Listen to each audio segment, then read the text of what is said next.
Hello everyone, welcome to सीख study smartly. मैं हूं बलजिंदर सिंह, एक बार फिर से आप लोगों के साथ एक नए जीआरएफ होल्डर की आपके साथ सक्सेस स्टोरी मैं शेयर करने वाले हूं, जिनका नाम खातिजा बेगम है। ठीक है जी, ये मुस्लिम है और इन्होंने भी बहुत ही अच्छे तरीके से अपना नेट जीआरएफ है उसकी प्रिपरेशन किया है और अच्छे तरीके से अपने आप को प्रूव कर दिया है। तो वेलकम है आपका खातिजा बेगम जी, मोस्ट वेलकम है आपका सीख स्टडी स्मार्टली पर। तो आपको कैसा फील हो रहा है, कैसा लग रहा है आपको नेट जीआरएफ क्रैक करके आपको? Thank you sir. पहले तो आपने मुझे यहाँ पे बुलाया, इसके लिए आपका बहुत बहुत शुक्रिया। जेआरएफ करके तो लाजमी है कि हर किसी की तरह मुझे भी बहुत खुशी हो रही है। एंड इसमें आपका भी गाइडेंस बहुत रहा। आप भी सक्सेस के बहुत बड़े हिस्सेदार हैं, वरना आपके गाइडेंस के बगैर या आपके क्लासेस के बगैर तो शायद ये पॉसिबल नहीं हो पाता। जी। और जितना मैंने सोचा भी नहीं था कि मेरा जेआरएफ हो जाएगा, हो गया अल्हम्दुलिल्लाह। इसके बहुत बड़े क्रेडिट तो मैं आपको भी दूंगी sir. Okay okay, thank you. तो मुझे ये बताओ, आपने पहली बार एग्जाम दिया या सेकंड टाइम? मतलब आपका जीआरएफ है, इससे पहले आपने कभी एग्जाम दिया था नेट जीआरएफ का? जी बिल्कुल दिया था। मेरा पोस्ट ग्रेजुएशन 2020 में खत्म हुआ, अक्टूबर के महीने में। एंड दिसंबर के महीने में नेट का एग्जाम था। तो बिल्कुल। नेट के एग्जाम जब मैंने पहली दफा दिया था, मेरा हुआ नहीं, क्योंकि मेरा पेपर वन बड़ा वीक था। ये मैं ऑनेस्टली अगर बोलूँ तो बहुत वीक था। मैंने सिर्फ 18 क्वेश्चन ही अटेंड किए थे और मुझे कुछ आता भी नहीं था। उसके बाद मैंने कोई दूसरा क्वेश्चन मैंने अटेंड भी नहीं किया था। पेपर टू लेबर वेलफेयर था, तो थोड़ा बहुत संभल गया था। तो बिल्कुल, वो तो उसके बाद मुझे फैमिलियर पता चला कि सब्जेक्ट मेरा होता है ना, पेपर वन। सबका पेपर टू है जो। जी सर। हाँ इसलिए जी। थोड़ा बहुत वो मैनेजेबल था, बट पेपर वन मुझे बहुत थोड़ा डिफिकल्ट लगा। मेरा ज्यादा प्रिपरेशन भी शायद सही नहीं थी। उसके बाद मैंने सोचा कि ठीक है, 2021 में जो एग्जाम मई में होने वाला था, मैंने सोचा कि उसके लिए हम ट्राई करते हैं। तो मैं उसके साथ प्रिपरेशन स्टार्ट की और अल्हम्दुलिल्लाह अभी मैं जेआरएफ होल्डर हूँ। Okay okay. तो आपने किस तरीके से प्रिपरेशन, पेपर वन आपने बोला कि आपका पेपर वन है जो बहुत ही वीक था, तो आपने किस तरीके से उसकी प्रिपरेशन है जो स्टार्ट की, उसके लिए बताओ मुझे कि क्या क्या सोर्स आपने फॉलो किए थे, कहाँ से पढ़ते थे आप, अच्छे से पूरा डिटेल में आपने बताना है। क्योंकि पेपर वन आपने बोला कि आपका वीक है सिर्फ और 30 या 36 नंबर आपके आते थे, तो मतलब आए थे पहली बार जब आपने एग्जाम दिया, तो सेकंड टाइम आपका सीधा जीआरएफ हो गया। तो क्या इसके बीच का जो गैप है, आपने क्या इतना मतलब अच्छे वाला कर दिया कि आपका सीधा जीआरएफ हो गया? सबसे पहली चीज कि मैंने ये समझ लिया कि मेरा वीकनेस कहाँ है, पेपर वन में मेरे को क्या दिक्कत आ रही है। सर वैसे तो मेरा आरसी अच्छे से होता था, पर जिस दिन मेरा एग्जाम था मुझे ये रियलाइज हुआ कि नहीं, मैं वहां पे कर ही नहीं पाई। वहां पे मुझे इंग्लिश के वर्ड समझ में ही नहीं आए, सच बोलूं तो बिल्कुल। मुझे बहुत एकदम से डिफिकल्ट लगने लगा। तो मैंने सोचा कि आरसी एक मार्क फेचिंग पार्ट है, एंड उसमें मुझे बहुत दिक्कत आई। तो मैं बच्चों को यही सजेस्ट करूंगी जो मुझे अभी देख रहे हैं कि वो आरसी पे ध्यान दे, रेगुलर प्रैक्टिस करे, क्योंकि उससे उनकी मार्क बढ़ सकती है। इसके अलावा डीआई भी एक सब्जेक्ट है। मैंने लास्ट टाइम वही गलती की थी 2020 में। मेरा आरसी गया था, मेरा डीआई भी मुझसे हो नहीं रहा था, मैथ्स भी वीक हो गई थी। एंड मुझे बिल्कुल। लगता है मैथ्स, आरसी एंड डीआई ये तीनों ऐसे सब्जेक्ट्स हैं जहाँ पे बच्चे अच्छा स्कोर कर सकते हैं। अगर उनका पेपर वन भी थोड़ा वीक है, इन तीनों चीजों पे वो ध्यान दे तो शायद उनका कुछ स्कोर बन सकता है। मतलब बन मैंने सकता है। वही चीज पहचाना। जी बिल्कुल, मतलब स्कोर बन सकता है अच्छा, अगर ये यूनिटों को फॉलो करोगे। बहुत सारे जी। बच्चे होते हैं, खातिजा बेगम आप एक बात बताएं कि बहुत सारे बच्चे होते हैं कि आरसी को लाइट ले लेते हैं, कि रीडिंग कंप्रेंशन है उसको बिल्कुल ये बोलते हैं यार ये तो बाएं हाथ का खेल है, पेपर के अंदर जैसा होगा हम कर लेंगे। क्या ऐसा उनको सोचना चाहिए, जैसे आपने अभी बोला कि आपने लाइटली लिया था उस चीज को? तो आप फिर किस तरीके से प्रैक्टिस करते थे उस चीज की बाद में? तो ये लाइटली लेना तो बहुत गलत चीज है, क्योंकि ये मार्क्स स्कोरिंग चीज है, तो इसको तो लाइटली नहीं लेना चाहिए। तो मैंने जब सेकेंड अटेम्प्ट देने का सोचा था, तब तो मैं ढूंढ रही थी कि मैं कहाँ से पढूं, कहाँ से पढूं। फिर मैंने क्योंकि मैंने लक्ष्मी मैम का ग्रुप ज्वाइन किया था ना, आप भी उसके हिस्सेदार थे, आप रेगुलर बिल्कुल। मॉक्स करवाते थे। तो बिल्कुल। मैं आपके मॉक्स को अटेंड करती थी। तो मुझे एहसास हुआ कि नहीं, मुझे आपको फॉलो करना चाहिए। मैंने आपकी यूट्यूब क्लासेस भी लिए। एंड उसके अलावा से ये तीन चीजों के अलावा मैं बोलना चाहूंगी, ये नोट्स ये मैंने सर के यूट्यूब क्लासेस से लिए हैं। ये सारे एब्रीवेशन है आईसीटी के। मैंने एग्जाम बिल्कुल। से पहले ये सबको बनवा लिया था। ताकि मैं बिल्कुल अच्छे से बिल्कुल। पढ़ सकूं, मेरी जो ठीक। गलतियां पहले अटेम्प्ट में हुई वो दूसरे अटेम्प्ट में ना हो। तो मैंने बिल्कुल बंजिंदर सर को तो बहुत फॉलो किया, उनके मॉक्स मैंने रेगुलर दिए एंड अल्हम्दुलिल्लाह उनके मॉक्स इतने अच्छे हैं, मैं बोल सकती हूँ जो बच्चा रेगुलरली उनको फॉलो करता है वो भी जेआरएफ कर सकता है, जिस तरीके से बिल्कुल। मैंने सर को किया। बिल्कुल, और यहाँ पर देखो मैंने पहले भी आपको बताया, पहले भी कुछ इंटरव्यूज किए मैंने, लवलीन मेहता का किया है, ठीक है, उससे पहले रोज का किया है, उन्होंने भी ये बात बताई है, ठीक है, उससे पहले मैंने आपका विकी का किया, उन्होंने भी ये बात बताई, और दो तीन चार बच्चे और भी हैं जिनका मैंने किया, कि जो क्विज मैं देता हूँ फ्री टेलीग्राम के ऊपर, फ्री प्लेटफॉर्म है हमारा टेलीग्राम के ऊपर, किसी भी तरीके की, भाई ना तो मुझे इनकम है ना आपको है, वहां से टोटली फ्री देता हूं, जहां से आपको 110% आपको क्या होगा, बेनिफिट होगा, आपको हर चीज का वहां से फायदा मिलने वाला है। तो मान लो आपका जो पेपर वन था, उसके अंदर जो पूरा सिलेबस गिवन होता है आपका, ठीक है, उनमें से आपने कौन कौन सी यूनिट को पहले मतलब स्टार्ट किया कि मैं इनको पहले खत्म कर देती हूँ बाकी को बाद में, मतलब पूरा पेपर वन का शेड्यूल आपका क्या रहा? तो पहले तो मैं बोलूंगी बच्चों की वो स्ट्रैटेजी बनाए कि रोज ही वो paper one and paper two करे, वो दिन और शाम के वक्त डिवाइड कर ले कि इस वक्त वो पेपर वन कर ले या शाम के वक्त पेपर टू कर ले, जैसे भी एज देयर कन्वीनियंस वो करें, बट किसी भी पेपर को नेग्लेक्ट ना करें। दूसरी बात मैं ये बोलूंगी कि रेगुलर मॉक्स अटेंड करें, भले ही आप जितना भी पढ़ लें, अगर आप मॉक्स या क्विजेस नहीं दे रहे हो तो आपका टच एंड प्रैक्टिस नहीं रहेगा। अगर मैं सच बोलूं तो मैं पढ़ती तो थी, लेकिन मैं सबसे ज्यादा तवज्जो आपकी क्विजेस पे देती थी, क्योंकि क्विजेस की वजह से वो चीज ज्यादा जल्दी ब्रेन में रिटेन होता था, एक बहुत अच्छी तरीके से एग्जाम ओरिएंटेड वे में मेरे दिमाग में रह जाती थी। एंड ये सारी चीजों ने सबसे ज्यादा तो मैं बोलूंगी 80% मॉक्स ने ही मुझे एग्जाम क्रैक करने में हेल्प किया है। मैंने बिल्कुल पढ़ाई कम की, मैंने मॉक्स ज्यादा दिया, मैं एनालिसिस करती थी। जब मेरे मार्क्स कम भी आते थे, कभी जीरो भी आ जाते थे, तो मैं आपके क्वेश्चंस के एनालिसिस करती थी, फिर नोट्स बढ़ाती थी, उसी चीज को मैं पढ़ती थी। प्रीवियस बिल्कुल। ईयर क्वेश्चन पेपर्स हो गए या आपके मॉक्स हो गए, उसी से मैंने पूरी प्रिपरेशन की है। और रही बात की कौन से यूनिट को मैं पहले पढ़ती थी कौन से बात को, ऐसा कुछ नहीं है, क्योंकि सर आप पहले ही बोल देते थे कि कल हम इस टॉपिक का क्विज करेंगे, कल हम इस बिल्कुल टॉपिक का क्विज करेंगे, तो आप जो बिल्कुल टॉपिक बोलते थे मैं उसका एक दिन पहले ही पढ़ना स्टार्ट कर देती थी। एंड हर रोज टेलीग्राम में आपको यही पूछती थी, सर आप कल किस टॉपिक का करेंगे, कल किस टॉपिक का करेंगे, बिल्कुल। ताकि मैं उस तो एक दिन में प्रिपेयर हो जाऊं, बिल्कुल ताकि आप शाम को जब करें तो मैं प्रिपेयर रहूं। तो उस तरीके से कहीं ना कहीं मेरी प्रिपरेशन स्ट्रेटेजिकली प्लान वे में अच्छी तरीके से होती गई। बिल्कुल, देखो भाई बहुत सारे लोग हैं जो क्विज नहीं करते थे आकर के, और बहुत सारे लोग थे, वैसे तो मेरे क्विज हैं टेलीग्राम पे बहुत ही फेमस हैं, 4 से 5 हजार बच्चा जो क्विज है मैं जो भी करवाता हूँ वो दे देता है। कोई बच्चा ऑफलाइन दे बाद में दे वो उनकी मर्जी है, क्योंकि मैं बेसिकली सारी चीजों का लिंक है मेरे टेलीग्राम चैनल के ऊपर प्रोवाइड कर देता हूँ आपको फ्रीली जो क्विज है, ठीक है। साथ ही साथ यहाँ पर इन्होंने बताया कि डेली ये एनालाइज करती थी जो इनको क्वेश्चन नहीं आते थे। वैसे भी मैं जो क्वेश्चन नहीं आता, जो बच्चा ग्रुप के अंदर आकर के पूछता है, मैं उसको एक्सप्लेन करता हूँ, भाई इस तरीके से नहीं इस तरीके से इसका आंसर है जो राइट बनता है, तो ये राइट आंसर है, जिससे कि 5 4 मतलब लोग अगर क्वेश्चन करेंगे उस चीज पे तो आपका माइंड भी चलेगा, भाई इसका क्वेश्चन इस तरीके से भी बन सकता है। तो आपको ना यहाँ से एक तरीके से पूरे का पूरा सिस्टम है आपके माइंड के अंदर है, वो बना रहता है और आप अच्छे से प्रिपरेशन करते हो। तो साथ साथ की क्विजेज जो हैं आपके क्विजेज हैं जो उनको जरूर लगाया करो, बस यही बोलना चाहता हूं मैं भी। आगे पेपर टू के लिए आप किस तरीके से पढ़ते थे, या पेपर टू के लिए जो मैंने एचआरएम की क्लासेस मेरे यूट्यूब चैनल पे करवाता था, क्या वो फॉलो करते थे या किसी और चीज का कंटेंट आप फॉलो करते थे? और नहीं सर, आपका भी मैंने फॉलो किया है, क्योंकि लेबर वेलफेयर की कुछ कुछ चीजें ऐसी हैं जो आप पढ़ाते थे, जैसे कि एचआरएम हो गया या वो प्रिंसिपल्स ऑफ मैनेजमेंट हो गया, ये सारी चीजें बहुत हेल्पफुल रही। मैं वैसे तो लक्ष्मी कुशवाहा मैम को फॉलो करती थी लेबर वेलफेयर के लिए, ओके। बट इसके अलावा जो आपके फ्री कंटेंट्स हैं ये सारे तो आप यूट्यूब में फ्री में पढ़ाते हैं। मैंने आपके बिल्कुल यूट्यूब के भी बहुत सारी क्लासेस को फॉलो किया है, एंड वो भी कहीं ना कहीं मुझे आई थिंक वो भी हिस्सेदार है मेरे इस सक्सेस के।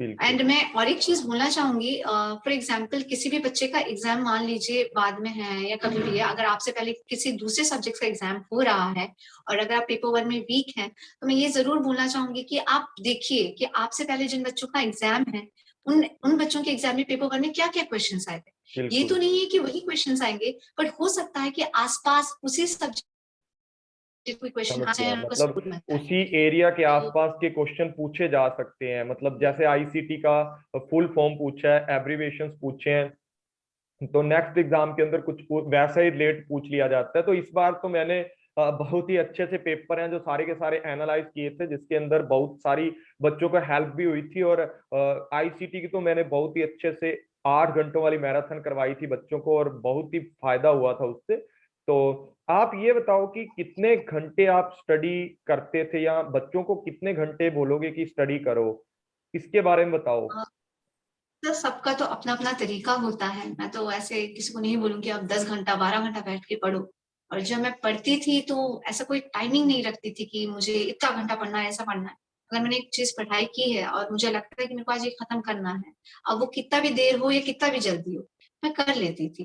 क्योंकि आप सर टास्क दे देते थे ना कि आज ये होगा, तो मैं पहले बिल्कुल गोल बना लेती थी कि मेरे को ये आज खत्म करना ही है, कैसे शाम से पहले, एग्जाम से पहले, टेस्ट से पहले करना ही है। बिल्कुल तो मैं बिल्कुल, अगर करती मैंने थी। बोल दिया अभी आज टीचिंग एप्टीट्यूड का, कल रिसर्च एप्टीट्यूड का होगा, तो ये क्या करती थी, पूरी एक तरीके से प्रेशर सा बन जाता है कि यार मैंने ना रैंक लेनी है, ग्रुप में हाईलाइट होना है, मैंने कुछ भी लगा लो, कुछ भी इस माइंड के अंदर आपको जो चीजें मोटिवेट करती है, तो वो चीजें आपको क्या करती हैं, फायदा देती हैं। वहां पर आप उससे क्या करने लग जाते हो, रेगुलर जो रिवीजन है अपनी उसको अच्छे से बना के रखते हो। और बताओ खातिजा बेगम, आप और बताओ कुछ कि आपने स्पेसिफिक कितना, अगर मैं पूछूं तो एवरेज टाइम आपका कितना रहता था स्टडी के लिए, 5 घंटे, 4 घंटे, ऐसा है ना कि मतलब एक पता लग जाएगा रेंज का, कि स्टूडेंट भी उसी हिसाब से उतने घंटे उतना टाइम दे करके पढ़ सकते हैं जिससे उनको फायदा होगा।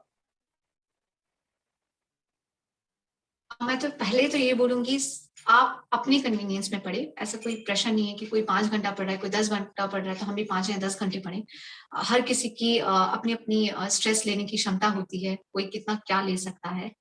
मैं जब पढ़ती थी तो कभी सर ने जैसे बोला 5 से 6 घंटा पढ़ लेती थी। कभी कभी ऐसा होता था कि मैं सवेरे 4 बजे उठ के पढ़ती थी, कंटिन्यूअस नाश्ते तक। फिर नाश्ता दोबारा खा लेती थी, 10, 10:30, 11 बजे फिर से पढ़ाई करना स्टार्ट कर लेती थी लंच तक। फिर लंच ओके हो गया, रेस्ट हो गया, फिर शाम को वापस पढ़ना स्टार्ट कर देती थी। तो कभी कभी ओके, पूरे पूरे दिन ही मैं पढ़ती थी।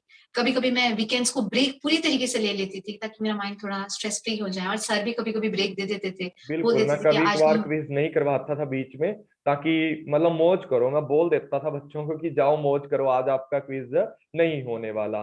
और इसके अलावा अगर मैं पूछूं, जो बच्चे नेट जीआरएफ से हार चुके हैं, जैसे आप भी लास्ट टाइम आपके माइंड में भी कुछ डीमोटिवेशन आया होगा कि यार मैंने इतना अच्छा एग्जाम दिया था, इतने अच्छे से पढ़कर एग्जाम दिया था, मेरा एग्जाम ही नहीं क्रैक हुआ, तो आपको भी डीमोटिवेट हुआ होगा। तो उस टाइम आपने क्या स्ट्रेटजी फॉलो की थी, आपके मन में क्या चीजें आई थी जिससे कि आप दोबारा मतलब आकर के क्या करने लगे, प्रिपरेशन करने लगे और अच्छे से अपना मतलब जीआरएफ है जो क्रैक कर चुके हैं। तो कौन सी ऐसी चीजें रही थी जिनको देखकर आप मोटिवेट हुए, या जिनको देखकर आपने जो अपनी प्रिपरेशन थी वो स्टार्ट कर दी थी। पहला चीज जो गलती मैंने पहले किया था वो नहीं किया, जैसे कि पहले मैंने किसी मेंटोर को फॉलो नहीं किया था, तो बिल्कुल सेकंड टाइम में मैंने स्ट्रिक्टली सोचा कि मैं एक मेंटोर को फॉलो करूंगी। दूसरी बारी मैंने एग्जाम से मॉक नहीं दिए थे, सबसे बड़ी गलती थी। बट इस बारी मैंने मॉक्स कंटिन्यूअसली दिए। पहली बारी क्या हुआ था कि मेरा पोस्ट ग्रेजुएशन खत्म हुआ, मेरे बाद एग्जाम था, मैंने दे दिया। बट इस बार सर तो स्ट्रेस तो और ज्यादा बढ़ गया क्योंकि 2021 मई में एग्जाम होने वाला था और पूरा हुआ ही नहीं। जाके बिल्कुल, दिसंबर में हुआ मेरा पोस्टपोन हो गया सब्जेक्ट, था। क्योंकि मैं उड़ीसा से हूँ, तो तूफान की वजह से उसको फिर से पोस्टपोन कर दिया हाँ गया हाँ एंड हाँ, जनवरी 4 2022 में एग्जाम हुआ। तो बोला बिल्कुल जाए तो पूरा एक साल प्रिपरेशन में लगा एंड ये स्ट्रेसफुल मोमेंट था। या शायद मैं डिप्रेस भी हो जाती, बट मैं हुई नहीं अल्हम्दुलिल्लाह, बिकॉज मैं मेंटोर्स को फॉलो करती थी। आप लोग जिस तरीके से मोटिवेट करते थे, कोई कहीं ना कहीं एक सोर्स था कि हाँ ठीक है चलो, there is a next hope, next hope, कर लेते हैं। तो मॉक्स दे रहे थे तो ऐसा लगता है कि ठीक है आज हम मॉक देते हैं और देंगे और मॉक देंगे, क्योंकि ये मेरे रैंक को या मेरे क्वालिफाई होने के चांसेस को बढ़ाएगा। कहीं ना कहीं बिल्कुल। वो सारा चीज, उम्मीद, होप, ये आप लोगों से मिला। तो ये चलता गया। आप लोगों ने जर्नी भी इतनी ब्यूटीफुल इंटरेस्टिंग बना दी थी सर, कि कभी लगा ही नहीं कि पूरा एक साल प्रिपरेशन में चला गया। बिल्कुल, हर रोज एक हंसी कंपटीशन की मजाक तरह चलता लगा। रहता था, क्विज चलते रहते थे, सब कुछ था। तो मतलब उस चीज का बिल्कुल आपने बेनिफिट उठाया। तो अगर मैं बोलूं, बिल्कुल जो सर। बच्चे हार चुके हैं बिल्कुल, उनको क्या सुजेशन देना चाहोगे आप, कि भाई जो बच्चे बिल्कुल अब गिव अप करना चाहते हैं, उनके लिए बोलो कुछ। बिल्कुल गिव अप मत कीजिए अपने ऊपर और अपने मेंटोर के ऊपर भरोसा बिल्कुल रखें। आपसे आप ना उम्मीद ना हो, क्योंकि आपके पास दो ही ऑप्शन है। अगर आपने जो बीत गया उसको लेके आप सोचो एंड पूरी लाइफ ऐसे ही बर्बाद करो, या दूसरा आप उठो, प्रिपेयर करो, मेंटर को ट्रस्ट करो, मेंटोर को फॉलो करो, वो जैसा बताते हैं वैसा करो और सक्सेस को पाओ। तो ऑब्वियसली अगर आप सक्सेस चाहते हो तो डिमोटिवेट मत हो, उम्मीद रखो, उम्मीद पूरी दुनिया कायम है। अपने मेंटोर को फॉलो करो और उन पे भरोसा रखो, वो जो कहते हैं उन्हें फॉलो करो, जरूर अल्हम्दुलिल्लाह सक्सेस आपकी होगी ही होगी। मैंने जिस तरीके से अपने मेंटोर्स को फॉलो किया, भरोसा किया, आप भी करें। बिल्कुल।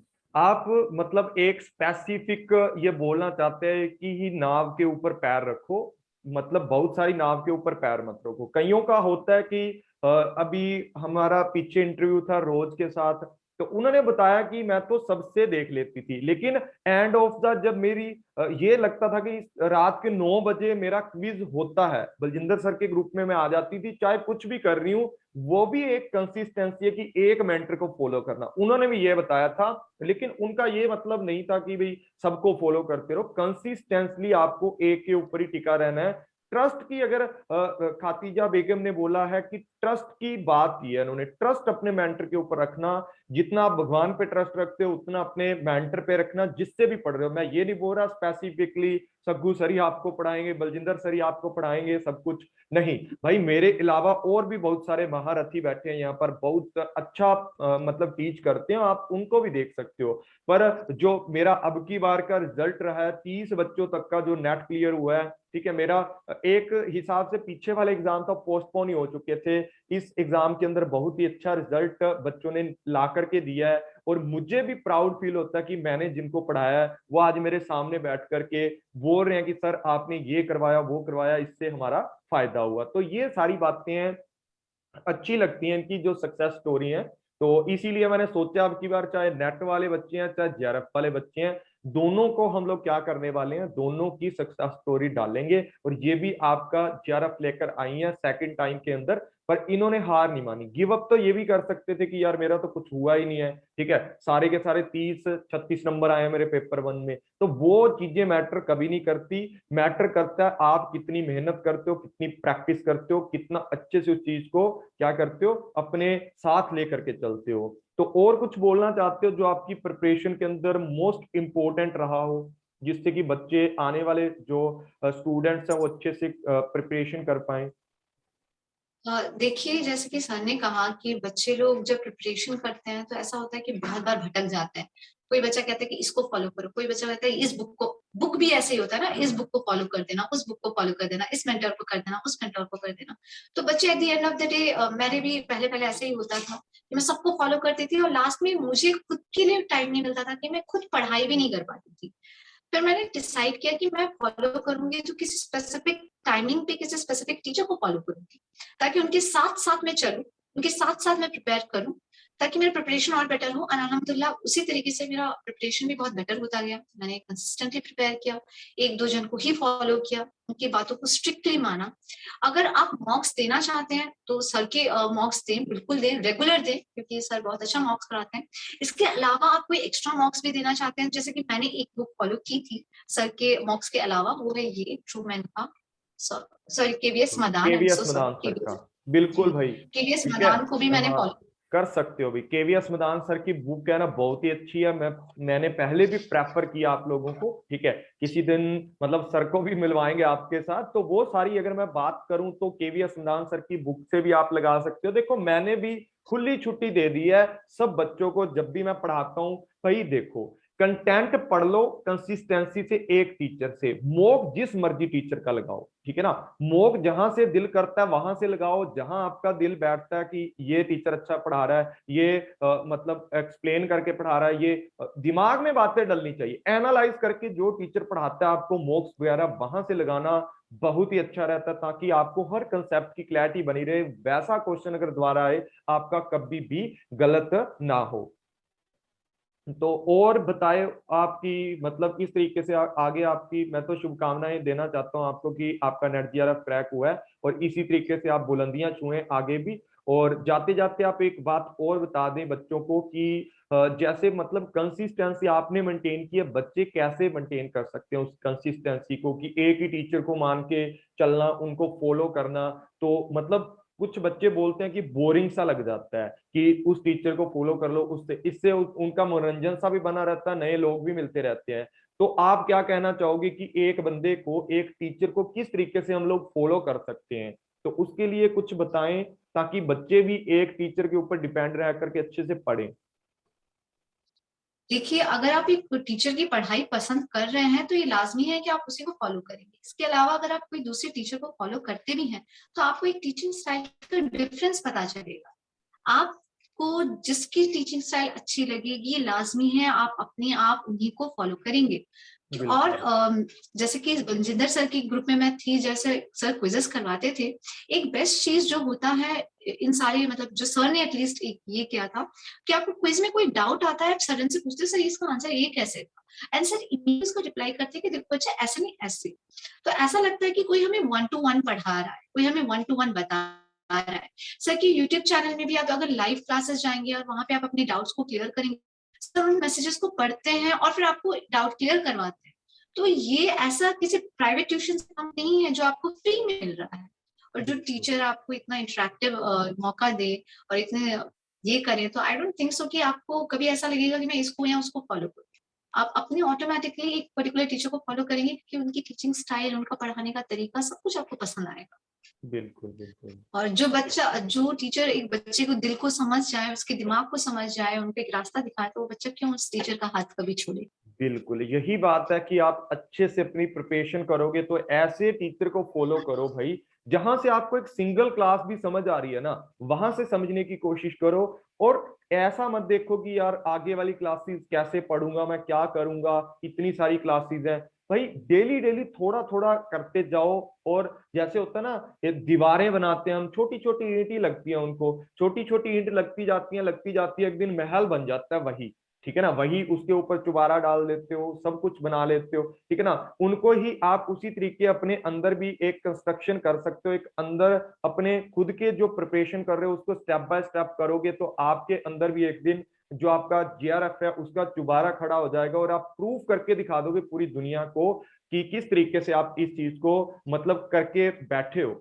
और कातिया बेगम, आप एक बात और बताएं मुझे कि अगर कोई आपको सोशल मीडिया वगैरह या कुछ एक्सटर्नल ऐसी चीजें होती हैं जो आपको डीमोटिवेट करती हैं, कुछ फ्रेंड्स लोग की होते हैं, या कुछ भी ऐसा सिस्टम हुआ है आपके साथ, तो आपने उस डिस्ट्रैक्शन को कैसे सॉर्ट आउट किया, मतलब चाहते हो जिस। पहली बात तो ये है कि मैंने दोस्तों से बात करना ही छोड़ दिया था, पहली चीज, क्योंकि मुझे पता था कि मुझे प्रिपरेशन करनी है। दूसरी चीज, मैं व्हाट्सएप यूज करना कम कर दिया, मैं टेलीग्राम पे आ गई। टेलीग्राम में भी मैंने उन्हीं ग्रुप्स को ज्वाइन किया जहाँ पे मेरी पढ़ाई हो सकती थी। मैंने बिल्कुल किसी से चिट चैट नहीं किया। तो मैंने आपका ग्रुप, लक्ष्मी मैम का ग्रुप, जैसे मेरे जो मेरे पढ़ाई से रिलेटेड है, और अगर मैं ग्रुप में किसी से बात भी करती थी तो वो सिर्फ पढ़ाई से रिलेटेड ही होता था। तो कहीं ना कहीं मैंने अपने आप को खुद इन सारी चीजों से डिस्टेंस किया ताकि मैं पढ़ाई के और करीब जा सकूं। बिल्कुल क्योंकि सेल्फ आप जब कंट्रोल आपने रखा, मतलब खुद के ऊपर। जी, सीखना है तो स्टडी रिलेटेड सीखना है, किसी से पूछना है, नहीं तो क्या ही जरूरत है किसी चीज की। तो अच्छा बताया बिल्कुल। आपने, ये भी अच्छा बताया।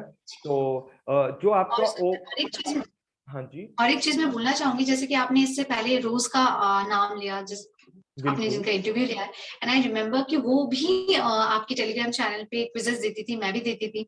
तो ना वो एक मेरे दिल में था, ऐसा कुछ नहीं है, सच में उनको भी नहीं जानती, लेकिन जब क्विजेस होता था ना, मुझे हर हमेशा ऐसा रहता था कि मैं वो फर्स्ट में आना चाहती हूँ। तो बिल्कुल मैं रेगुलरली नाम देखती थी, रोज, एडम, चांदनी, इन सब का नाम देखती थी। तो मैं सोचती थी नहीं नहीं, मुझे भी फर्स्ट में आना है। बिल्कुल तो एक बिल्कुल कॉम्पिटिशन सा यही अपने आप चीजें अंदर आ होती हैं जाता डियर था। फ्रेंड्स, जो आपको आगे लेकर जाती हैं, जहां से आपको मोटिवेशन मिलता है। क्योंकि रोज का भी आपने सुना होगा इंटरव्यू, उसमें भी यही बोला है कि रोज भी चाहती थी कि मैं फर्स्ट पे कैसे आऊं, ये जो मतलब टॉप 3 का नाम लेते हैं सर, मैं कैसे आऊं इनके बीच में। तो वही चीज खातिजा बेगम भी बोल रही है कि टॉप 3 के अंदर मेरा नाम कैसे आए, मैं कैसे सबसे ऊपर वाले नंबर पे आऊं, या मेरे को किस तरीके से ग्रुप के अंदर मतलब शॉर्ट आउट मिलता है ना नाम का, तो वो किस तरीके से मिल सकता है। तो उन चीजों को ध्यान में रखा है जो आपको मोटिवेट करती हैं। तो कुछ बोलना चाहते हो आप?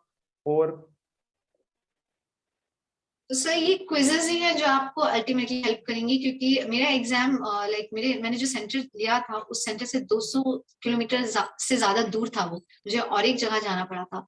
तो मुझे उस जर्नी की वजह से ज्यादा प्रिपरेशन करने का पेपर 1 के लिए टाइम नहीं मिला था।